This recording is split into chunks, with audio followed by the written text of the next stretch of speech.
Hello students, study by method में एक बार फिर से आप सभी का बहुत बहुत स्वागत है। आज हम देखने जा रहे हैं relationship between zeros and coefficient of a polynomial. तो बहुत ही इम्पॉर्टेंट टॉपिक है, बहुत ज़्यादा इम्पॉर्टेंट है, तो आप पूरा वीडियो आराम से और ध्यान से देखें। चलिए शुरू करते हैं। देखिए क्या लिखा है, relationship between zeros and coefficient of a polynomial. तो पहले तो समझेंगे ज़ीरो क्या होता है, उसके बाद देखेंगे कोफिशिएंट्स का मतलब क्या होता है। एंड आई होप आप ये पहले से ही जानते हैं कि ज़ीरोज़ क्या है और कोफिशिएंट्स क्या है। ये सब मैंने पहले भी वीडियोज़ में समझाया है, फिर भी एक बार हम देखेंगे। जैसे मान के चलिए मेरे पास एक पॉलिनोमियल है, जैसे मैंने इससे रिप्रेजेंट किया है एफ ऑफ एक्स, या फिर पॉलिनोमियल एफ इन एक्स वेरिएबल। क्या है, तो वो है मेरे पास 2x² प्लस एक्स प्लस 1। ठीक है, ये एक क्वाड्रेटिक पॉलिनोमियल है। पहचानते कैसे हैं ये भी मैंने वीडियोस में बताया है, तो मैं ज़्यादा अब इस पर बात नहीं करूँगी, ये तो वीडियो बहुत ज़्यादा लेंदी हो जाएगा। ठीक है, चलिए देखते हैं।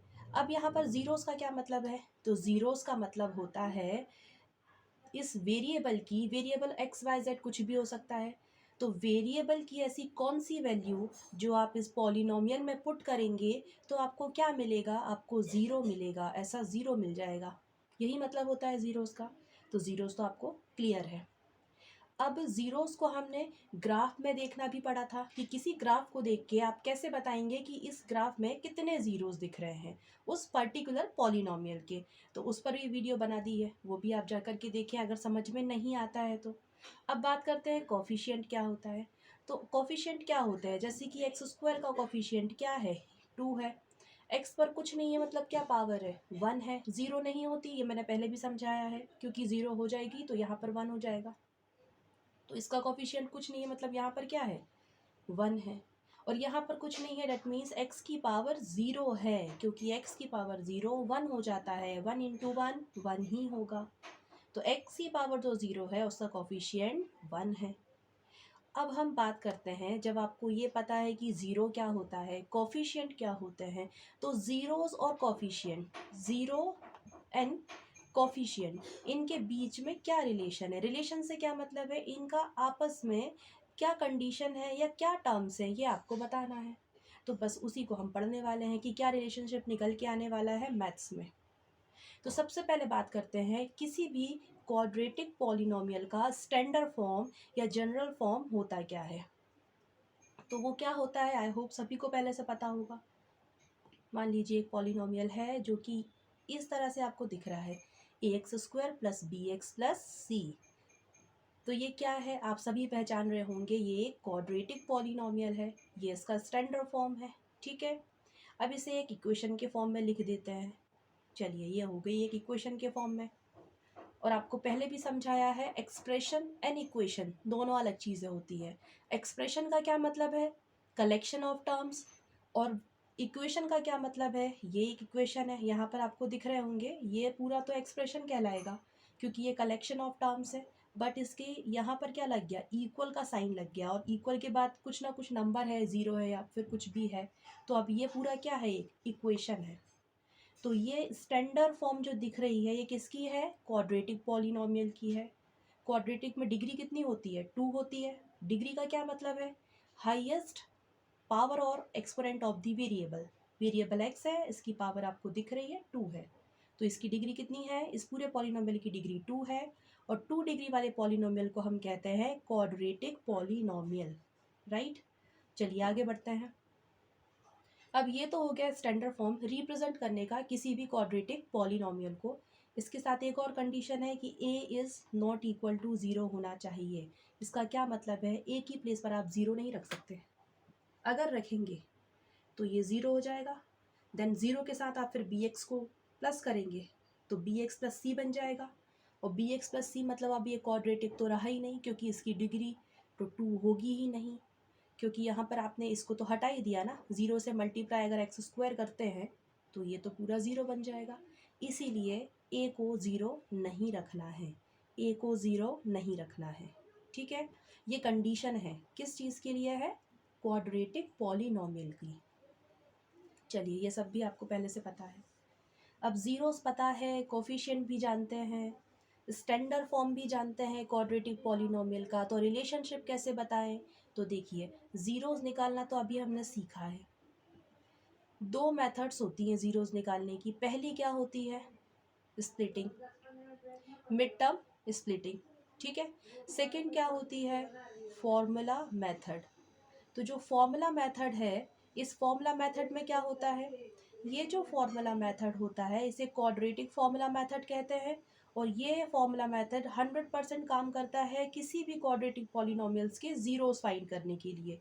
लेकिन जब आप मिड टर्म स्प्लिटिंग मेथड का यूज़ करते हैं, तो वहाँ पर जब हम किसी क्वेश्चन को सॉल्व कर रहे होते हैं ना, क्वाड्रेटिक पॉलिनोमियल्स के ज़ीरोस निकालने के लिए, जब आप मिड टर्म स्प्लिटिंग लगाते हैं तो सॉल्व करने पर आपको पता चलता है कि एग्जैक्टली इसके ज़ीरोस निकाल पाएंगे या नहीं।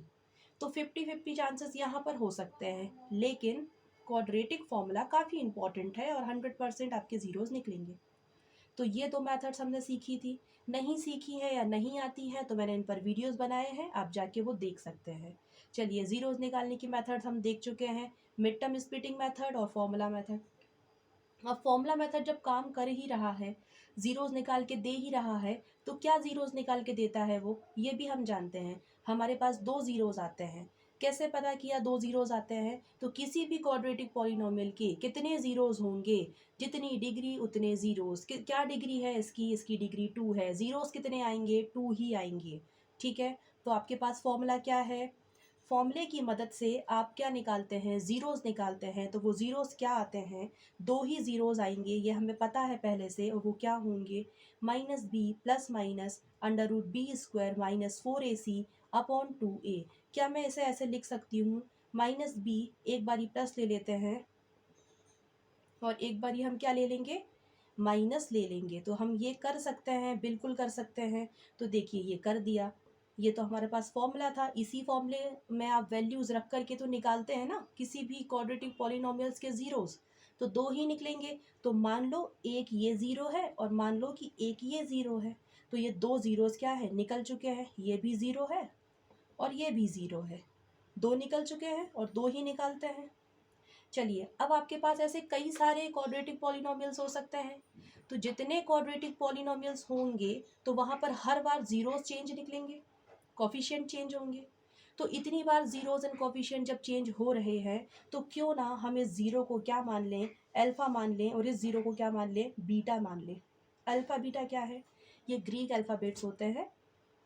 जैसे इंग्लिश के होते हैं वैसे ही ग्रीक अल्फ़ाबेट्स है, अल्फ़ा एंड बीटा बोलते हैं। तो मेरे पास अल्फ़ा एंड बीटा आ चुके हैं। मैंने क्या मान लिया? अल्फ़ा को और बीटा को। अल्फ़ा एंड बीटा को मैंने, एक ज़ीरो मैंने अल्फ़ा माना, एक ज़ीरो मैंने बीटा मान लिया, ठीक है।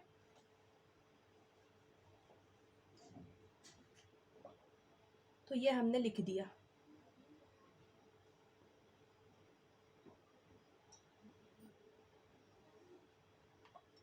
एक बार प्लस साइन लिया, एक बार माइनस साइन ले लिया। अब इनका रिलेशन देखते हैं।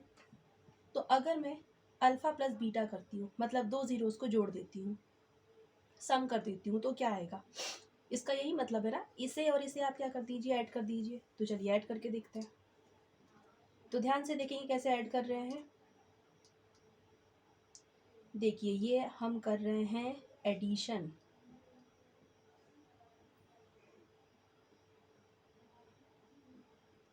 कैसे करेंगे? तो यहाँ एलसीएम ले लीजिए। यहाँ पे 2a, यहाँ पे 2a, इसका मतलब नीचे 2a आ जाएगा। ये कैंसिल आउट हुआ, ऊपर जो है एज इट इज आ जाएगा, आ जाएगा।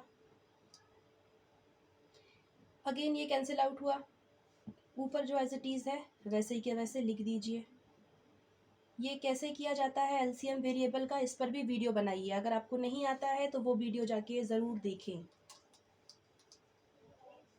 चलिए देखिए अब क्या करेंगे। ये प्लस माइनस तो कैंसिल आउट हो गया, माइनस माइनस क्या हो जाता है? प्लस। तो क्या हो गया? Minus 2b upon 2a is equal to, 2 से 2 cancel out, minus B upon A बच गया। ये क्या आया? अल्फ़ा प्लस बीटा का रिलेशन आ गया, is equal to minus B upon A. तो अल्फ़ा प्लस बीटा क्या होता है बच्चों? अल्फ़ा प्लस बीटा होता है माइनस बी अपॉन ए। ये रिलेशन निकल के आ चुका है। ये अल्फ़ा एंड बीटा क्या है? हमने ज़ीरोस माने थे। क्वाड्रेटिक पॉलिनोमियल के दो ज़ीरोस हो सकते हैं, तो एक को हमने अल्फ़ा माना, एक को बीटा माना। जब अल्फा एंड बीटा को हमने सम किया, ऐड किया, तो क्या मिला आपको रिजल्ट? आपको रिजल्ट मिला -b/a। बी एंड ए क्या है? देखिए इस स्टैंडर्ड फॉर्म के अंदर ए क्या है? x² का कॉफिशिएंट, बी क्या है? x⁻1 का कॉफिशिएंट। तो ये हो गए ना आपके कॉफिशिएंट, और ये क्या है आपके जीरोस। तो इनका रिलेशन क्या निकल के आया? क्या कंडीशन दिखाई दे रही है? कंडीशन तो ये दिखाई दे रही है कि जो यहाँ पर आएगा वैल्यू पुट करने पर वो हमेशा इक्वल होगा इस कॉफिशिएंट के। यही रिलेशन है। चलिए अभी हम करके देखते हैं अल्फा इंटू बीटा। इंटू मतलब मल्टीप्लिकेशन करके देखेंगे। तो अल्फा इंटू बीटा क्या होगा? अल्फा क्या माना था आपने? -b² -4ac/2a। बीटा क्या माना था? एक बारी प्लस ले लीजिए /2a। इसका क्या करना है? प्रोडक्ट निकालना है। प्रोडक्ट मतलब मल्टीप्लिकेशन, इनटू कर दीजिए इसको। इनटू क्या होगा? देखिए आपको कैलकुलेशन बहुत ध्यान से करना है ताकि मिस्टेक ना हो। अब यहाँ पर क्लियरली दिखाई दे रहा है कि यहाँ पर मैथ्स की एक बेसिक आइडेंटिटी इस्तेमाल हो सकती है। कौन सी है वो? x - y x + y is equal to क्या होता है? x² - y² होता है।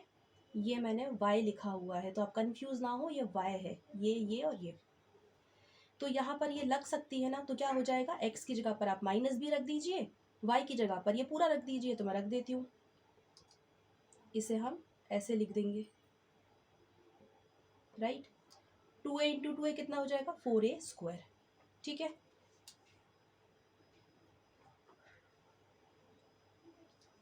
अब देखिए क्या होगा। ये -b × -b क्या हो जाएगा? b² माइनस ये स्क्वायर रूट से, ये स्क्वायर से अंडर रूट का साइन कैंसिल आउट हो जाएगा। ये क्या बन जाएगा? /4a²। चलिए ये क्या हो जाएगा? अब b² minus minus plus 4ac/4a²। ये क्या होगा? Plus minus cancel out. क्या बचा? 4ac/4a²। जो कैंसिल हो रहा है उसे कैंसिल कर दो। बचा क्या? c/a बचा। सॉरी, अल्फा इंटू बीटा क्या निकल के आया? c/a। क्या मतलब हुआ इसका? एक और रिलेशन आपने बता दिया, जीरो और कॉफिशिएंट के बीच में, कि इंटू करने पर c/a जो कॉफिशिएंट है वो भी क्या आएंगे? बराबर आएंगे। तो आपने क्या देखा? Alpha plus beta minus b/a। Alpha into beta is equal to क्या देखा? c/a।